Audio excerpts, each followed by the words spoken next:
Queridos irmãos, queridas irmãs, dando sequência no Livro dos Espíritos, né? Para a essência física e morais. Então, veja bem, como eu já disse, na sequência, essa é a sequência do vídeo 36. Então, para tratar da questão reencarnação, eu estou tendo que tratar de todos esses itens no capítulo 4 do Livro dos Espíritos, para que fique mais fácil para você entender. Fora depois que nós vamos entrar no Missionário da Luz, de André Luiz, e nós vamos mostrar vários tipos de reencarnação. Porque existe, gente, olha, reencarnação de prova, reencarnação de expiação, reencarnação missão, reencarnação de regeneração. E você sabia que essas 4 reencarnações, elas podem ocorrer no mundo de provas e expiações? Pode ocorrer as 4. Missão, expiação, provação e regeneração, tudo no mundo de provas e expiações. Então, o processo é muito sério. Não é brincadeira. Espiritismo não é brincadeira. Então, quem de fato opta por estudar essa doutrina tem que agir com uma seriedade imensa. Sabe por quê? Porque o Espiritismo é o Cristo de volta. É o cristianismo redivivo. Então, não é brincadeira. Então, Kardec ainda continua. Donde se originam as parecenças morais que costuma haver entre pais e filhos? Donde se originam as parecenças morais que costuma haver entre pais e filhos? Porque tem filhos, né, que tem uma certa semelhança a moral dele com a do pai. Você entendeu? Então, por mais que o corpo procede do corpo e o espírito procede do espírito, que um não tem nada a ver com o outro, mas existe essa outra questão aqui, que Kardec é esperto. Isso aqui é tudo jogadinha para a gente raciocinar. Você já viu que eu voltei na questão anterior para poder explicar isso para você. Donde se originam as parecenças morais que costuma haver entre pais e filhos? Resposta: é que uns e outros são espíritos simpáticos que reciprocamente se atraíram pela analogia dos pendores, né?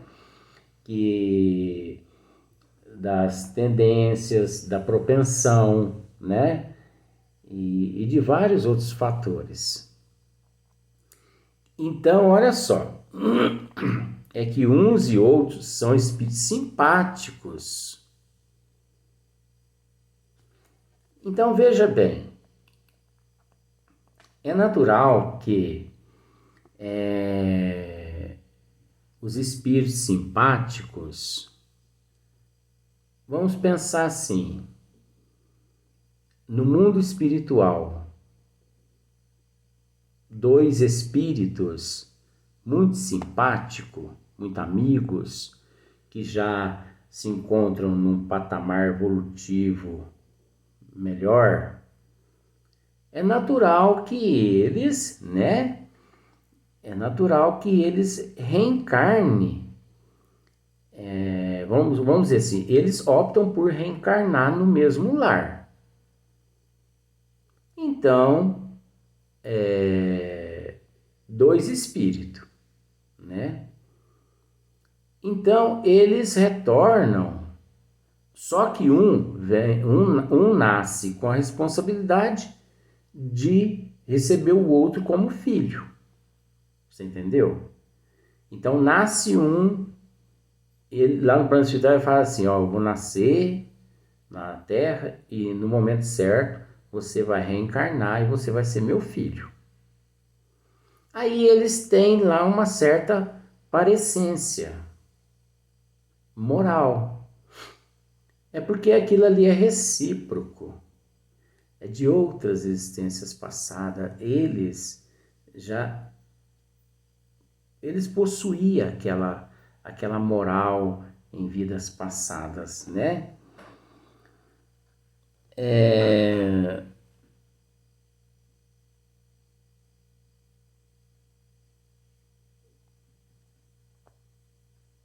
Na pergunta 208. Nenhuma influência exercem os espíritos dos pais sobre o filho depois do nascimento deste? Olha só que pergunta. Nenhuma influência exerce os espíritos dos pais sobre o filho depois do nascimento destes? Ele está perguntando se os pais exercem uma influência sobre os espíritos dos filhos. Olha só para você ver a resposta. Ao contrário, bem grande influência exerce. Conforme já dissemos, os espíritos têm que contribuir para o progresso uns dos outros, pois bem, os espíritos pais têm por missão desenvolver os de seus filhos pela educação. Constitui-lhes isso uma tarefa, tornar-se-ão culpados se vierem a falir no seu desempenho. Então, gente, olha, a responsabilidade de pai não é fácil, dos pais não é fácil. A primeira escola que o espírito encontra quando ele chega na Terra é o lar. Os primeiros professores são os pais. A responsabilidade dos pais é educar. E muitos pais transferem a responsabilidade da educação para os professores. Os professores não são responsáveis pela educação daquela criança. Os professores são responsáveis pelo ensino, mas a educação é dos pais. E outra, aqui ó, pois bem, os espíritos pais têm por missão desenvolver os de seus filhos pela educação. Constitui-lhes isso uma tarefa, tornar-se-á culpado se vierem a falir no seu desempenho. Então, se é da responsabilidade dos pais, é uma missão dos pais evangelizar aquele espírito, no bom sentido evangelizar, educá-lo corretamente, transformando-o numa pessoa digna, honesta. Você entendeu? Os pais têm o dever de mostrar o lado certo da vida para aquele espírito, para aquele filho. Agora, se mesmo assim, depois de tanto esforço, o filho escorregar na casca da banana, como eu costumo dizer, aí o problema já passa a ser dele, filho, porque os pais se mataram de tanto esforço. E mesmo assim, os filhos se escambaram e andaram na contramão das leis divinas. Agora, se os pais não fizerem nada, olha só para ver como é que é as coisas. A responsabilidade já passa a ser dos pais. Se os filhos, se eles escorregar na casca da banana. Por quê? Porque os pais traz a responsabilidade de educá-los, de evangelizá-los, de mostrar-lhes o que é certo e o que é errado. Então, se os pais não exercem os seus papéis de acordo, então o filho falha, os filhos falham. Então os pais respondem, porque os pais que tinham o dever de ensiná-los não ensinou, então quem vai responder são os pais. Agora, se ambos, os pais ensinam e os filhos captam aquela mensagem e todos fazem-se merecedores, retornam à pátria espiritual todos reluzentes, né? Todos reluzindo luz, porque aproveitaram bem a reencarnação. Aproveitaram. E quase sempre em toda a família existe aquele espírito, um espírito, que muitas pessoas dizem assim, esse meu irmão, essa minha irmã é uma pedra no sapato de todo mundo. Gente, vamos agradecer a Deus por existir essa pedrinha no sapato de vocês. Porque é essa pedrinha que vocês prejudicou em vidas passadas e que graças à misericórdia divina retornou no convívio de vocês através da reencarnação para pô-los, para colocá-los em provas e expiação. Então é da responsabilidade de ambos se esforçar, não só da pedrinha no sapato, como também da família. Mas é mais da família a responsabilidade de agradecer a Deus por aquele ser ter retornado para que eles possam quitar os débitos do passado nessa atual existência para com aquele espírito. Olha como que é a sabedoria divina. Isso aí, gente, chama-se justiça divina. Justiça divina. A justiça da terra é tão cega, é tão capenga, que ela mal consegue julgar o que é visível. Entendeu? O que é visível, ela mal consegue julgar o que é visível. Quando julga o visível, quase sempre ela pisa na casca da banana.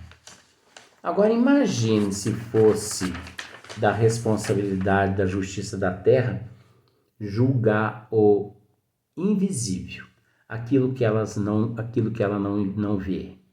Como por exemplo, bate o olho no réu, o juiz bate o olho no réu e julgue-o através de tudo que ele traz armazenado em sua consciência. É possível isso acontecer na Terra? Existe algum processo até hoje na Terra com relação a essa questão que acabei de dizer? Não existe, gente. Não existe, porque a justiça é capenga. A justiça da Terra é pobre. A única justiça verdadeira é a de Deus. Então, sem comentário. Pergunta: por que é que de pais bons e virtuosos nascem filhos de natureza perversa? Olha como Kardec é esperto. Por outra, por que é que as boas qualidades dos pais nem sempre atraem por simpatia um bom espírito para lhe animar o filho? Nossa! Então, olha só que Kardec pergunta: por que é que de pais bons e virtuosos nascem filhos de natureza perversa? Não é verdade? A gente vê certos pais que são uns amores de pessoas, são seres nobres, não é verdade? mas que os filhos, coitadinhos, são assim, com todo respeito, de más índoles, né? Por outra, por que é que as boas qualidades dos pais nem sempre atraem por simpatia um bom espírito para lhes animar o filho? Por que que as boas índoles, né? As boas índoles, as boas qualidades dos pais nem sempre atraem um espírito bom para animar o filho, para nascer no filho. Então, se os pais são bons, por que que aquela bondade não atrai um espírito bom?